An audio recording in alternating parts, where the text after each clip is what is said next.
Bueno, muy buenos días para todos. Bienvenidos a esta segunda ponencia del segundo encuentro matemático del Caribe. Tengo el honor de presentarle al profesor John Hermes Castillo. Él realizó doctorado en la Universidad de Sao Paulo. Es profesor actualmente de la Universidad de Nariño. Muchísimas gracias, profesor, por aceptar nuestra invitación. Y él nos va a presentar la ponencia llamada Decodificación mediante el uso de líderes de clase un momentico aquí, de clase en códigos lineales binarios. Entonces, adelante, profesor. Ok, muchas gracias, Giovanni. Espero que me escuchen bien. Muchas gracias a la organización, al profesor Luis Fuentes de la Universidad del SINU también, que nos transmitió la invitación a este evento tan bien organizado. Bueno, lo primero que quiero decir es que este es un trabajo en colaboración con mi estudiante Lisbeth Delgado, ella es de la Universidad del Cauca, y lo que voy a hacer en la presentación es una descripción rápida de qué se entiende por decodificación en la teoría de códigos. ¿Ok? Entonces voy a pasar por algunos conceptos básicos acerca de la introducción, acerca de la introducción a la teoría de códigos, algunas definiciones, codificación, decodificación y los problemas que estamos estudiando con Lisbeth. En general, la teoría de códigos se entiende como una herramienta, digamos, que sirve para las comunicaciones, ¿no? ¿Cierto? Hoy en día, pues, estamos cada vez más comunicados a través del computador, celular, las transmisiones de televisión, de radio, ¿cierto? Pero en todas esas transmisiones siempre surgen ruidos de diferente forma. Esos ruidos pueden venir desde una tormenta eléctrica, problemas con el hardware, ¿cierto? Los equipos que estamos manejando, o el ruido ambiente, el tránsito, ¿cierto? Que están haciendo la construcción a nuestro lado, o diferentes tipos de cosas. Inclusive el ruido puede ser un error humano, ¿de acuerdo? La teoría de código surge a mediados del siglo pasado, donde sus dos principales impulsores fueron Richard Hamming y Claude Shannon. Ellos, trabajando independientemente, empezaron a crear un esquema de comunicación en el cual un emisor, ¿cierto?, quiere enviarle un mensaje a este receptor. Entonces, primero lo que hace es colocar o traducir ese mensaje a una forma de codificación, ¿cierto? Saber cómo la va a transmitir, si la va a enviar por mensaje de texto, por audio, por video en estos días, la transmite a través de ese canal y el receptor debe hacer su parte en el esquema decodificándolo, ¿de acuerdo? Sin embargo, en ese esquema hay un problema y la falencia es que sí pueden haber errores a la hora de transmitir la información por ese canal. Ese error, como lo decía hace un momento, puede darse, la razón que puede obtener esos errores es por el ruido que puede haber en el canal, ¿de acuerdo? Entonces, el mensaje que transmite el emisor no necesariamente llega original el mismo mensaje al receptor. Entonces, el receptor debe tener la capacidad de poder hacer esa decodificación, ¿ok? Para poder saber identificar si el mensaje que le enviaron no corresponde al mensaje, si el mensaje que recibió no corresponde al mensaje que le enviaron. Por ejemplo, si la persona acá le envía la palabra sola, ¿cierto? Y el receptor, por alguna razón, por algún ruido en el canal, recibe sola, ¿cierto? Así, con Z. Entonces el receptor ya sabe que algo sucedió en el canal y que seguramente no fue la palabra que le enviaron, porque no hace parte o no es una palabra del español, ¿cierto? Entonces ahí detectó el mensaje, ¿cierto? Y después empieza a hacer una serie de pasos para corregirlo. Lo que usualmente se hace en la teoría de códigos es agregarle una cierta redundancia a esos mensajes. Como repetir varias veces el mensaje, ¿cierto? Es el ejemplo clásico de cuando estamos en un aeropuerto, en una estación de buses, y van a anunciar el bus que sigue, o el avión que sigue, empiezan a repetirnos el mensaje varias veces, ¿cierto? Ese es un código tradicional que conoce como código de repetición. Entonces empiezo a repetir el mensaje varias veces, de diferentes formas, hasta que la persona reciba el mensaje lo más fiel posible. Entonces, la teoría de códigos lo que trata entonces es de estudiar cómo detectar y corregir esos errores que pueden surgir en el camino, bien sea por ruido de diferentes tipos, ¿no? Es muy diferente a la criptografía. La criptografía trata de ocultar un mensaje de unos ciertos agentes, ¿cierto? No queremos que alguien descubra qué es lo que está sucediendo en el mensaje que yo envío, y la criptografía lo que trata es justamente eso, de ocultar. La teoría de códigos es más o menos lo contrario. Lo que quiere garantizar es que la comunicación sea lo más fiel posible. Entonces hay dos preguntas clásicas. La teoría de códigos es cómo se realizan los procesos de codificación y decodificación de los mensajes, ¿cierto? Como el receptor que veíamos en nuestro esquema de comunicación realiza esa detección, y además, primero, cómo el emisor los codifica y cómo el receptor los decodifica. Y la segunda es cómo el receptor detecta que hay errores, y si los hay, qué métodos puede utilizar para corregir esos errores. Entonces voy a dar algunas definiciones ya matemáticas. Vamos a considerar F2 a la n como el espacio vectorial de longitud n, ¿de acuerdo? Un código en realidad es cualquier subconjunto. Un código es cualquier subconjunto no vacío de F2 a la n, ¿de acuerdo? Los vectores aquí, tradicionalmente los podemos usar como de esta forma, como los usamos en un curso normal de álgebra lineal, o los podemos encontrar con esta presentación. A esos elementos que pertenezcan a este conjunto, al código, se les llaman palabras del código. Se dice que un código es un NM código, donde n es la longitud y m es el tamaño del código, ¿ok? O sea, el número de palabras que va a tener el código. Usualmente lo que se busca es que nuestros códigos tengan una buena longitud y también un excelente tamaño o un buen tamaño para transmitir la mayor cantidad posible de mensajes. Por ejemplo, el español, ¿cierto? Es, digamos, un ejemplo de código sería el idioma español o cualquier idioma, ¿de acuerdo? Y en ese idioma, pues en nuestro idioma es más rico porque tiene cada vez, lo vemos hoy en día, cada vez más palabras. Entre más palabras tenga, más fácil va a poder transmitir y comunicar diferentes términos, ¿cierto? Entonces, sin embargo, eso va a afectar para poder detectar y para poder corregir los errores. Aquí, por ejemplo, necesitamos entonces para entender eso un poco, es el concepto de distancia de Hamming.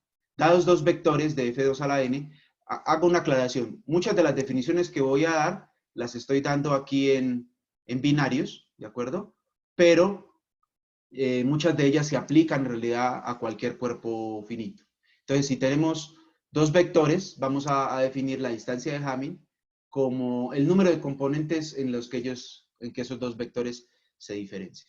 Esa distancia de Hamming cumple una propiedad muy importante, que es estas tres condiciones, lo que la hacen una métrica. O sea, cumple, por ejemplo, la desigualdad triangular, la desigualdad simétrica, ¿cierto? Y que cuando la distancia entre dos palabras, entre dos vectores es cero, sí, solamente sí, los dos vectores son iguales. Entonces, la distancia mínima es otro parámetro. Ya habíamos visto dos parámetros de un código. Uno era la longitud, el otro era el tamaño, ¿cierto?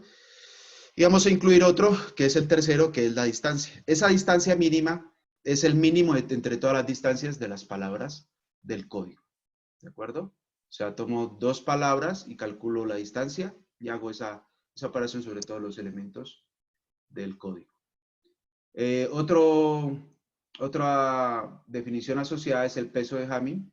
El peso de Hamming, entonces lo vamos a definir como la distancia mínima de ese vector X al cero. Es decir, otra forma de decirlo es el número de componentes diferentes de cero que hay en este vector. Y por peso mínimo, entonces vamos a entender el menor de todos los pesos para las palabras diferentes de cero en el código. Entonces, este parámetro, distancia mínima y peso mínimo, vamos a tenerlo en cuenta para saber la capacidad de corrección y detección de errores que va a tener nuestro código. Entonces, un código lineal binario, vuelvo y repito, esto aplicaría también para cualquier cuerpo finito. Un código lineal binario de longitud n simplemente es un subespacio de F2 a la n.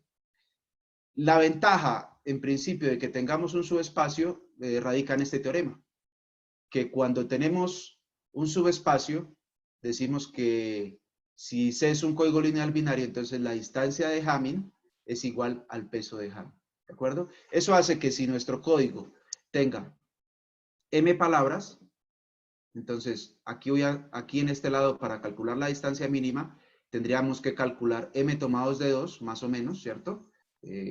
Porque tomo todas las distancias mínimas entre dos palabras del código, mientras acá solamente tengo que tomar m-1, porque recuerden que aquí saco el vector 0, ¿cierto? Tomo todas las palabras diferentes de 0. Como notación, usualmente se utiliza la teoría de códigos con códigos lineales. Decimos que un código es un n, k de código lineal, binario en este caso, donde n es la longitud, k es la dimensión, eso reemplaza el tamaño, porque si la dimensión es k como espacio vectorial, su tamaño va a ser 2 a la k, y d es la distancia mínima. ¿Ok? Entonces, dado esos conceptos y saber que es un poco más fácil trabajar con códigos lineales, vamos a ver qué tal se comportan o cómo se hacen los procesos de codificación y decodificación en este caso.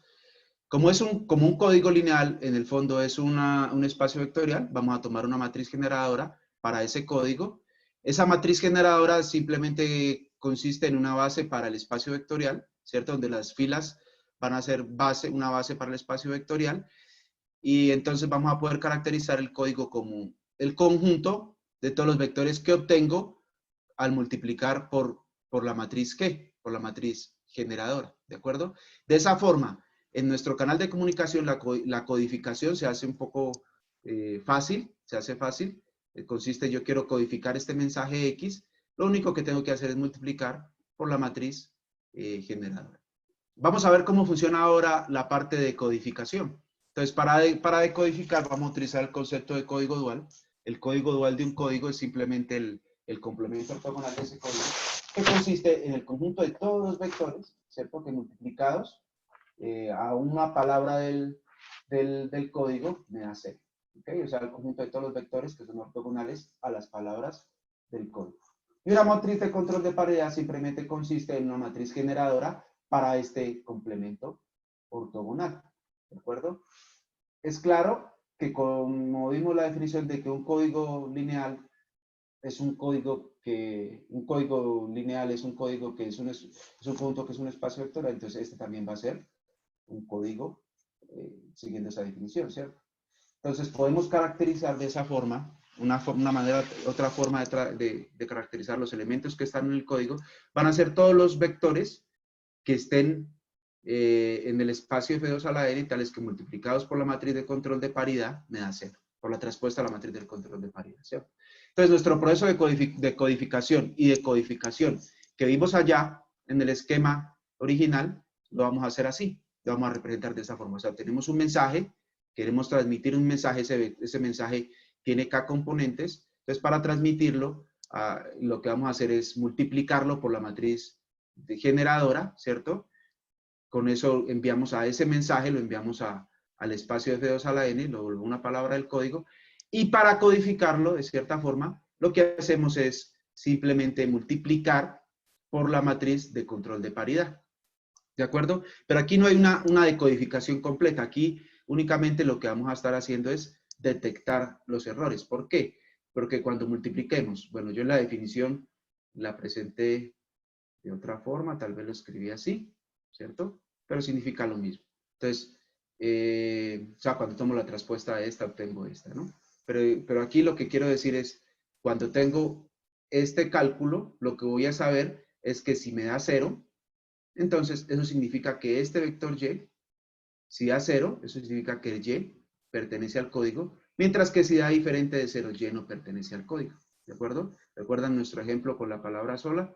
Entonces, aquí nuestro receptor estará detectando los errores, o sea, va a saber que el mensaje que le llegó no es un mensaje que podría haberle llegado, ¿ok? O sea, que algo sucedió en el camino. Entonces, para poder corregir los errores, para poder decodificar completamente el mensaje, si nuestro receptor ya se dio cuenta, entonces lo que va a hacer es calcular justamente esa componente que veíamos allá en el esquema, que es lo que vamos a denominar el síndrome, que es multiplicar a la matriz de control de paridad por la traspuesta del vector. ¿Okay? Adicionalmente, vamos a definir para un código lineal, y dado un vector U vamos a definir esta clase lateral, que es simplemente la suma de ese vector con todos los vectores o todas las palabras del código. ¿De acuerdo? Es el concepto básico que vemos en un curso de álgebra lineal o de teoría de anillos como clase lateral. Y vamos a definir como líder de clase aquel elemento de este conjunto que tenga el menor peso, ¿cierto? O vamos a decir simplemente el líder. Esos líderes nos van a ayudar a decodificar, a poder recuperar la palabra lineal en ciertos casos, utilizando este esquema. Este esquema se conoce como el arreglo estándar o el arreglo de piano, que consiste en, primero, ubicar las palabras del código, ¿cierto? En la primera fila, lo que va a hacer es una matriz. En la primera fila ubico las palabras del código y en la segunda fila voy a ir agregando otras palabras u otras clases laterales. ¿Cómo obtengo esas clases laterales? Lo que hago es buscar una palabra A1 que no esté en el código, pero que sea de peso mínimo. ¿De acuerdo? Y entonces, de esa forma, voy completando. Una vez tenga estas dos primeras filas, lo que hago es conseguirme otra palabra A2 de peso mínimo que no esté ni en la primera ni en la segunda fila. O sea, que no esté ni el código ni en esta clase lateral. Y así sucesivamente, hasta que en cierto momento vamos a llegar a que en esta matriz va a aparecer todo el espacio ambiente, que se suele llamar en esta área. ¿De acuerdo? Entonces, a este conjunto que aparece aquí, a este lado, es el que vamos a llamar el conjunto de líderes. Este conjunto de líderes va a ser importante para poder corregir los errores. Por ejemplo, consideremos este código, es un código binario, lineal, ¿de acuerdo? Tiene tiene 4 palabras. Y el arreglo estándar que hicimos, que expliqué hace un momento, se va a conseguir de esta forma. Esta es la primera fila donde está justamente las palabras del código y aquí vamos colocando cada vez una palabra del código, una palabra del espacio, perdón, que no esté acá arriba de peso mínimo. Y a esta le voy sumando las otras. O sea, esta es esta de acá arriba más esta de acá abajo. ¿De acuerdo? Entonces, ese arreglo estándar nos va a permitir decodificar de la siguiente forma. Supongamos que recibimos esta palabra, que recibimos este vector, y ya detectamos que hay errores. ¿De acuerdo? Esa palabra no pertenece al código, no está en este conjunto. Entonces, lo que vamos a hacer es detectar en qué parte del arreglo estándar se va a encontrar esa palabra. ¿De acuerdo? Y simplemente la vamos a decodificar como la que aparece acá arriba. ¿Listo? ¿Por qué? Porque eso es como sumarle a esta palabra, sumarle esta, obtengo esta de acá. ¿De acuerdo? Ese esquema funciona bien hasta que se supere la capacidad de corrección y detección de errores. Por ejemplo, en este caso tengo esta palabra de aquí. Supongamos que hubiéramos recibido esta otra palabra. Observen que hicimos solamente un cambio, hay un error más en el envío. Entonces, esa palabra la encontramos acá. Y entonces, si seguimos la idea anterior, la decodificaríamos como esta que está aquí. ¿De acuerdo? Pero observemos que en nuestra clase lateral, aquí hemos definido unas clases laterales, ¿cierto? En el arreglo estándar, hay 2 palabras de peso mínimo. O sea que esta clase lateral tiene 2 líderes. ¿De acuerdo? Entonces, el problema radica que cuando estamos construyendo el arreglo estándar, tenemos que tomar una decisión. ¿A cuál de los líderes tomamos para formar su clase lateral? ¿De acuerdo? Porque si tomáramos esta de acá, entonces en realidad deberíamos decodificarla no como esta, sino como esta. Entonces ahí surge un problema de comunicación porque nuestro sistema no va a saber completamente decodificar cuál fue la palabra enviada. ¿Listo? Ese problema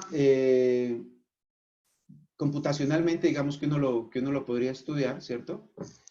Consiste en construir el arreglo estándar que veamos, la tabla que está allá. Sin embargo, no es necesario construirlo todo porque lo que podemos hacer es calcular los líderes, ¿de acuerdo? Calcular el síndrome y utilizando este teorema que tenemos acá, dice que 2 vectores pertenecen a la misma clase lateral, están en la misma fila, en el arreglo estándar, sí, solo sí tienen el mismo síndrome. Entonces lo que hacemos es, por ejemplo, en este caso, recibimos la palabra, calculamos su síndrome y vemos en los líderes quién tiene ese mismo síndrome. En este caso, corresponde a esta de acá, que era el mismo ejemplo que hemos hecho anteriormente, ¿cierto? Entonces, lo único que hacemos es decodificar a la palabra, ¿cierto? Sumándole su líder, el líder de su clase. ¿De acuerdo? Entonces, eso hace que no tengamos que calcular todo el arreglo estándar, pero sí que debemos preocuparnos por calcular los líderes. Entonces, en la literatura hay varios abordajes para hacer eso. Justamente de eso consiste el trabajo de Lisbeth en estudiar diferentes formas, ¿cierto? Una es, digamos, utilizando un poco de fuerza bruta en el computador, es calcular todo ese arreglo estándar, todas las clases laterales, encontrar los líderes y empezar a hacerlo de forma computacional, ¿cierto? Toda la matriz. La otra es calcular solamente los líderes, ¿de acuerdo? De alguna otra forma, y luego calcular sus síndromes. Entonces, aquí vamos a, lo que estamos estudiando es cómo solucionar ese problema sin tener que calcular todo el arreglo estándar para encontrar los líderes. Y un concepto importante aquí es el soporte. El soporte de un vector consiste en todas las componentes que son diferentes de su. Ese soporte nos permite hacer un orden parcial en los vectores de f2 a la n, que consiste en que una palabra es menor o igual que y, x es menor o igual que y, si el soporte de x está contenido en el soporte de y. Entonces, eso permite hacer una clasificación en todas las clases laterales, ¿cierto? Si yo tengo dos clases laterales, entonces me permite ordenar las clases laterales a través de ese orden parcial. Voy a decir que C1 es menor o igual que C2, sí, solamente sí, existen dos líderes, uno de X1 y otro de X2, tal que X1 es menor o igual que X2. Uno puede probar, justo es uno de los trabajos, probar inicialmente que ese ordenamiento, que ese es un ordenamiento que se va a cumplir con dos líderes. Si una clase tiene dos líderes, pues se va a mantener, o sea, está bien definido. Entonces, a partir de ese ordenamiento, por ejemplo, para este código, ¿de acuerdo? Podemos realizar un grafo de esta manera, ¿de acuerdo? ¿Dónde qué significa esto? Las líneas significan que es un látice, ¿no? Como lo que vemos en teoría de grupos, cuando organizamos el látice de los subgrupos. C1, esto significa que C1 es menor o igual que C6. Acá abajo siempre vamos a colocar C0. C0 es el código, ¿ok? Entonces, C0 está contenido en C1, está contenido en realidad en todas las clases. Entonces, cuando hay una línea recta, un segmento que una dos nodos aquí, en este grafo, lo que va a significar es que contiene a este C sub 0, contiene a C sub 3, pero ninguno, por ejemplo, en este caso, contiene a C sub 5. Entonces, parte de lo que estamos estudiando es eso, y lo que queremos hacer con ese estudio es, pues, estudiar obviamente cómo podemos resolver o encontrar formas más fáciles de codificación. Digamos que ahí lo que está netamente identificado es que lo que utilizamos es álgebra lineal, ¿cierto? Porque necesitamos una matriz generadora, encontrar una base. Para la detección de errores, nuevamente lo que necesitamos es encontrar una matriz de control de paridad, o lo que es lo mismo, resolver un sistema homogéneo, ¿cierto? Porque es encontrar una base para el complemento ortogonal. Y para la corrección de errores, la matriz de control de paridad nos sirve para la detección de errores. Para la corrección de errores, necesitamos en este momento calcular los líderes de clase. Esos líderes de clase, como lo dije hace un momento, pues los podemos hacer con fuerza bruta, ¿cierto? Calculando todo el arreglo estándar, o utilizando un poco algunas ideas un poco más abstractas, digamos, de álgebra y sobre todo de álgebra computacional, donde aparecen ideas o conceptos como las bases de Grobner. Esos conceptos se van a ver reflejados en ese grafo que hice anteriormente, en poder calcular la distancia mínima, que tiene que ver con la capacidad de la corrección de errores, el radio de cubrimiento, el radio de empaquetamiento y el radio de Newton, que son conceptos que se estudian en los códigos lineales binarios y que son importantes para saber la calidad de un código, digamos así, qué tan bueno es. Entonces, el abordaje que estamos utilizando con Lisbeth es cómo podemos programar todos esos conceptos en cualquier, digamos, en realidad uno puede programarlo en cualquier lenguaje de programación, pero nosotros estamos utilizando una herramienta gratuita que hoy en día que es SageMath, ¿cierto? O Sage, ¿de acuerdo? Las referencias que estamos leyendo en este momento son básicamente estas. Estos dos, el 2 y el 3, son libros clásicos El 2, 3 y 4 son libros clásicos de teoría de códigos, donde uno va a encontrar los conceptos básicos acerca de codificación y codificación. Y el artículo donde utilizan bases de Grotner para poder abordar ese cálculo de líderes, utilizando este concepto de álgebra abstracta, teoría de anillos, en varias variables, pues es este primero. Y muchas gracias, creo que por ahí dejo mi presentación. Muy amables. Muchísimas gracias, profesor John. Bueno, ¿alguno tiene alguna pregunta? Bueno, vamos a esperar aquí un momentico. Tienen la opción también para levantar la mano si están, digamos, escribiendo alguna pregunta. Hay unos 5 minuticos aquí para responder. Vamos a esperar un minutico, profesor. Tranquilo, tranquilo, Giovanni.